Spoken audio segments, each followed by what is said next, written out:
Hello everyone, my name is Lacerda, L-A-C-E-R-D-A. I'm the president of the Fire for Effect Foundation here in Bridgewater, Massachusetts.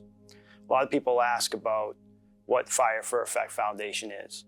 Well, in order to answer that question, we need to go back a little bit. I grew up in a little place called Cape Cod, Massachusetts. And at a pretty early age, I kind of got used to the cycle of, all these fun things happening for a few months and then that all disappearing and having a long period of nothingness, which growing up can be kind of a tough thing to deal with. But at an early age, I knew that I really wanted to experience more, to get off of that little peninsula and get out and explore the world, figure out who I was.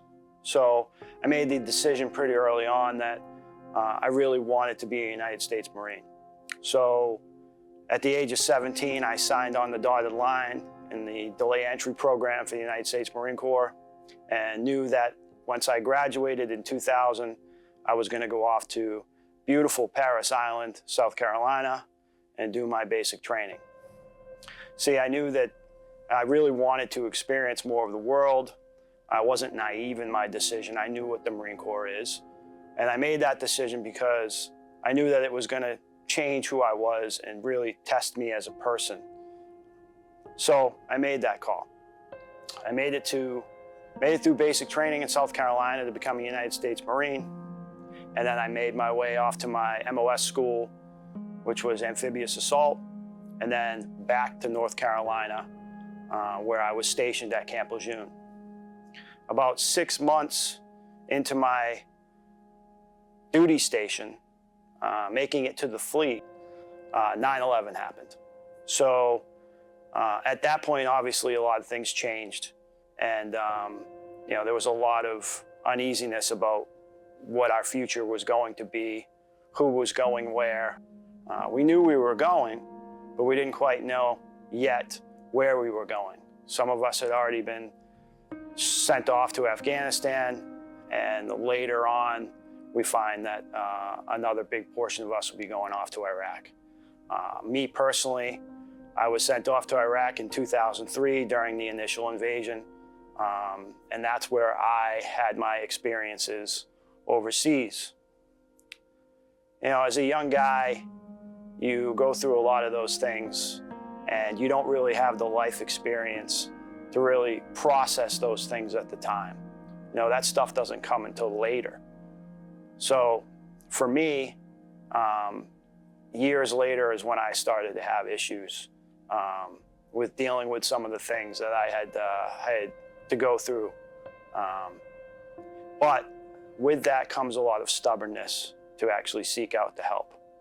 As a result of that, many of us find ourselves in a pretty tough situation where substance abuse, isolation, and antisocial behavior becomes what we do to kind of cope with that stuff.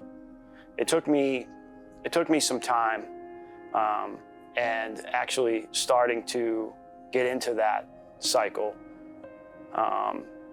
for me to kind of realize what I was doing to myself and what the negative behavior was resulting in.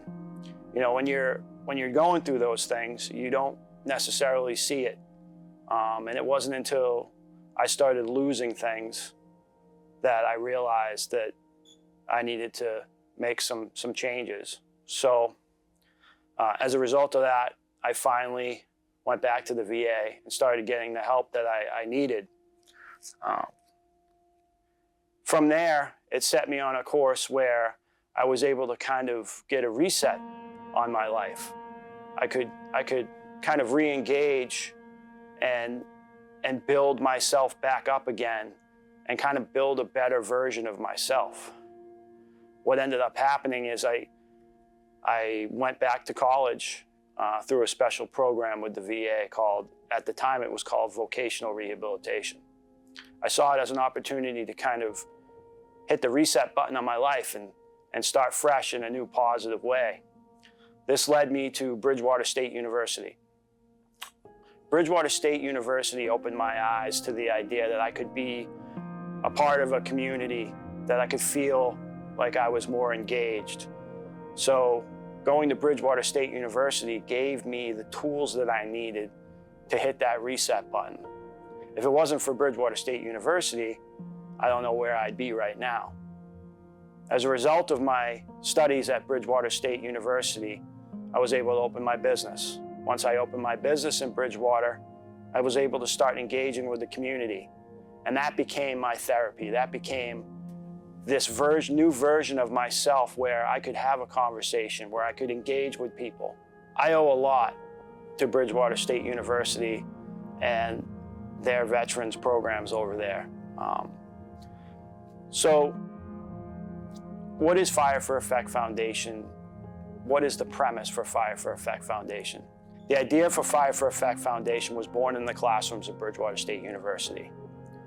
I was having a very positive outcome from my experiences at Bridgewater State University, and I really wanted to find ways to continue that and spread the message of people being able to reinvent themselves or look at things in a different way. Because of my positive experience at Bridgewater State University and my newfound feeling of community that I was getting, and how I now felt like I was, finally getting myself to the point where I was a part of the rest of the community and I could engage. I decided that I wanted to find a way to give back, to give people the ability to be a part of something that could make them feel like they were making a difference, that could re-engage them with fellow veterans and the rest of the community. I had another fellow veteran and voc rehab student that was attending classes there by the name of Mr. Chris Saley. He is now our treasurer. From those discussions, we decided that we wanted to start our own local nonprofit, one where all of us were completely volunteer-based.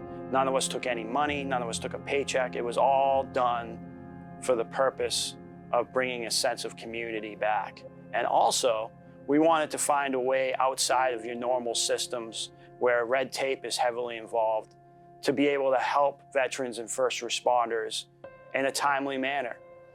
So Fire for Effect Foundation was born out of the want and need to be able to help the veterans and first responder community quickly without the need for a lot of red tape.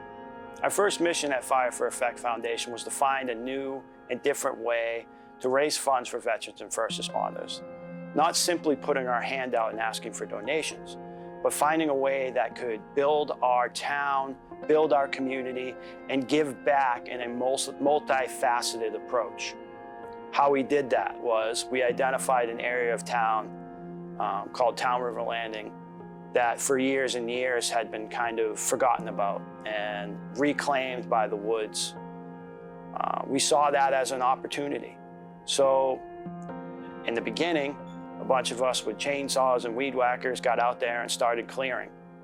That grew into a community effort to get into the space and clear it.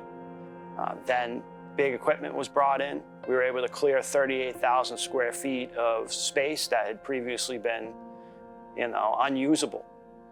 So we knew that by giving this area back to the town as a clean, safe, usable area where the public could come and walk their dogs or enjoy a day, that we were going to be able to do something special. That space is now being used for events. All the events that we do are not for profit. Every dollar that we make goes back to the mission statement. One of the things that we are most proud of over the last 2 years of our existence is our ability to give back to the community while at the same time serving our base. The first thing we wanted to do was to recognize the people that we serve, our veterans and first responders. With the help of the town council here in the town of Bridgewater, we were able to get a law passed. That law is First Responder Day. The last Saturday of every April, from now until forever, we recognize our veterans and first responders. That's nurses, doctors, police, fire, and military personnel. And we celebrate that in the very space that we created. This is important to us This is important to the community. And this is one of the accomplishments that we made that we are proud of. On top of that, we've been able to donate funds to help veterans and first responders through vocational programs at Garrison Speed Shop. Garrison Speed Shop allows veterans to come in and work on their motorcycles. They teach them welding, they teach them metal fabrication, and they bring them back into the fold and get them communicating with each other again, which we find to be very, very important. Recently, we've been able to help a Vietnam vet. This man gave a lot for his country. He's now wheelchair bound. He doesn't have the ability to speak very well. And his biggest issue is that he cannot communicate with his doctors, which is absolutely essential for him. We received a phone call and we were able to get the board together and make sure that he had all of the telecommunications equipment he needed to talk to his doctors whenever he needed to make sure that he was maximizing his health. There's obviously many more things that we can do, but we got to start somewhere. We're not a big corporate-backed entity. We're just a small group of guys who got together to try and do some good. If you're struggling and you're falling into that pattern of behavior that I talked about earlier, reach out to us. It's never too late to fix the issues that you're having. It's never too late to address them. You can make a difference. You can get yourself back on track. You don't have to be a major CEO. You don't have to be somebody with a lot of money or a lot of power. You can do a lot if you just get out there and do it. We ask for your support. We hope that you appreciate what we're trying to accomplish here, and we really want you to join the fire team and help our mission. Thank you.